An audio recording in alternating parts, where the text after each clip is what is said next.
Hi, in this video I'm going to show you how to make a super cute little bag. I mean, you can make it as large as you like, but this one's just made up as a little gift bag, ideal for those small gifts. Very easy to sew, and you're going to see everything you need here, including a free pattern. I'm Christine of Christine's Crafts, and this channel's all about crafting on a budget. So the first thing you're going to need are the pattern pieces. As I say, they're free from my website. The link is on the screen and it's in the description below.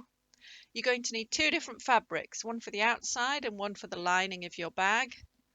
And you're going to need some interfacing, some stiffening, so that you can give your bag a bit of structure. This is the iron-on type, and that's what I recommend. The first thing you're going to do is print off your pattern pieces and cut them out. So you're going to end up with a main bag piece and a base. Pin them onto your interfacing and cut out one of each. So whatever we're doing here, we only need one of each pattern piece. So we're going to do one bag piece and one base piece out of interfacing. And then we're going to move on to our main bag fabric and do the same. Cut out a main piece and cut out a base. And you're not going to be surprised to learn that you're going to do exactly the same with the lining fabric. Cut out one main bag piece and one base. So after all that cutting out, you're going to have a main bag piece and a base out of the lining, the main fabric, and your interfacing. And now you're ready to start making your bag. The first thing you need to do is apply your interfacing to the wrong side of your lining fabric. So make sure you've got the glue side down and that you're on the wrong side of the fabric. And then apply as much heat as you need. You'll notice I just peel it up and check. Make sure it's glued down. Turn the temperature up if you need to. It's better to start cooler and work your way up. The next thing you're going to do is you're going to take each of your main bag pieces in turn, and on the curved edges you're going to press back a small hem, maybe 1/4 to 1/2 inch. You really don't want it very big at all. It's a little bit fiddly pressing round a curve, but you'll see what I'm doing here. Just persevere, keep working round it. Then when you've completed one, you're going to do the other curved surface on this piece of fabric, which is your main piece. Then you go to the lining and repeat the process again. So you're going to turn that small hem back on both curved edges. And you'll need those later. So the next thing we're going to do is come back to our main piece of fabric, which has got the interfacing attached to it. Fold it in half with the right sides together and pin at the side seams. So just going to pin carefully down this one to hold it together, and also pin the other side seam. This is so that shortly we can sew them and get a nice accurate seam. So repeat that process for your lining piece of main bag. And then we'll go over to the machine and sew those side seams. So place your main bag piece under your sewing machine, do a little bit of backing at the start, run yourself down the seam, and remember to do a little bit of reverse at the end so that your seams don't unravel. I've just run the edge of my sewing foot along the edge of the fabric, which has just given me a small seam allowance. The bigger your seam allowance that you allow, obviously your bag will come in a little bit smaller. It could give you some issues getting your base in. So I recommend just running alongside your foot and you'll get a nice little seam allowance. So you complete both of those side seams and then repeat that whole process with the lining. Both seams.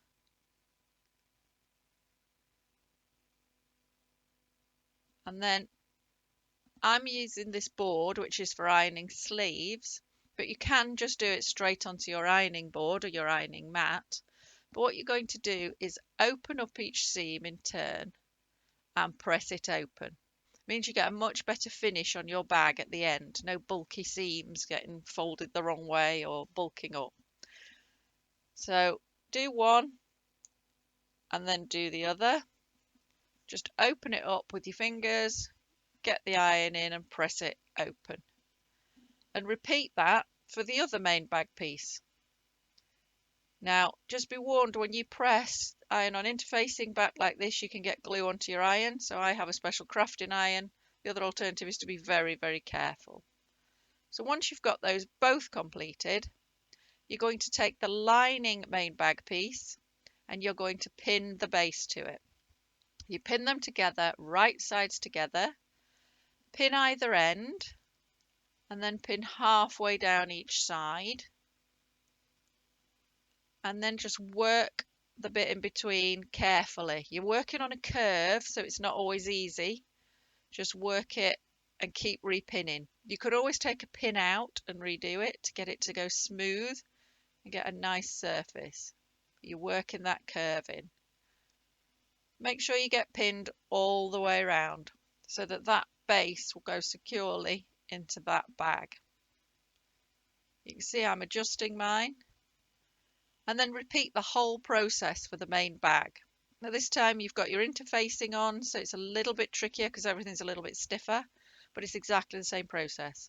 Pin all the way around. And then not surprisingly, you're going to go over to the machine and sew those seams. Again, running the edge of the zipper foot along the edge of the fabric.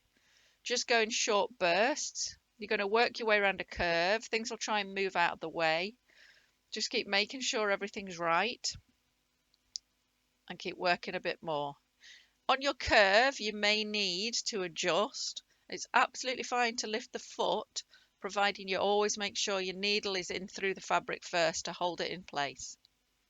So if you feel the need to adjust, get the needle down through the fabric, lift the zipper foot, lift the foot of your sewing machine, not a zipper foot at all, and adjust your fabric. Place the foot back down and then carry on sewing. You'll see that I do it several times while I'm working around the curves. It helps you to get a nice smooth curve. When you get back to where you started, run over the sewing you've already done and then do a little bit of reversing to make sure nothing unravels. Once you've completed that, you're going to repeat the whole process with the lining. So basically at the moment it looks remarkably like you're making two separate bags, which basically you are, but you're going to bring them together shortly. So again, just keep working your way around, nice and steady, make sure you get a good seam, and you've now got two bags.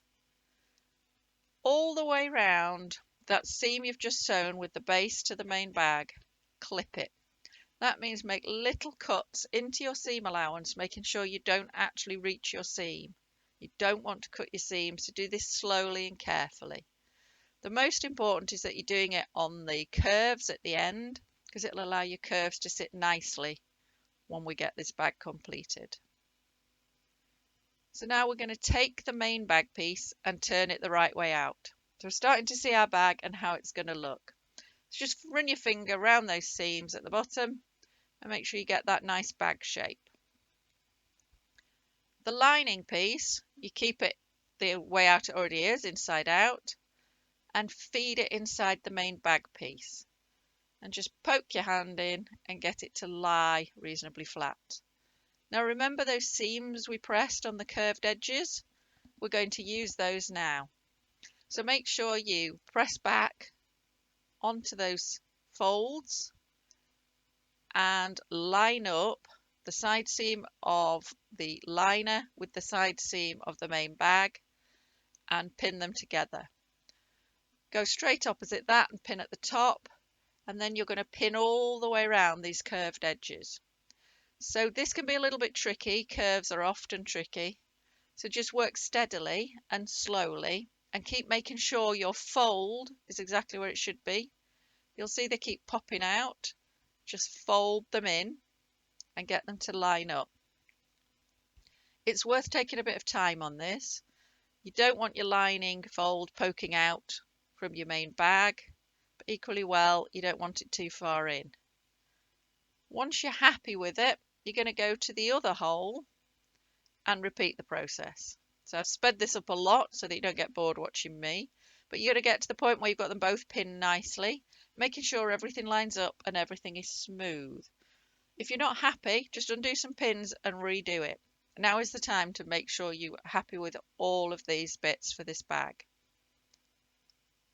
Happy with round there, and then we're going to sew round them both.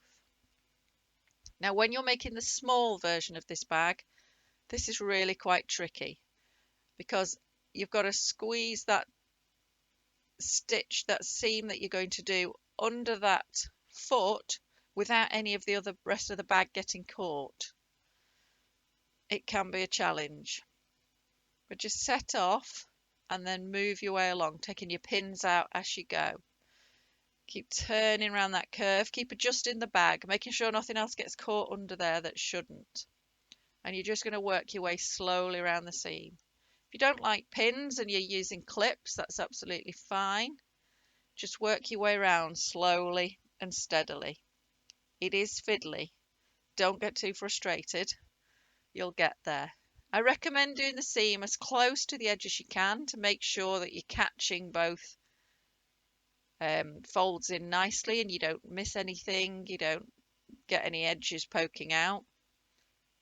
And if you're working on the right side of the bag, you're seeing exactly what you're going to see at the end. So you're making sure it looks how you want it to look. Work your way along until you get back to where you started.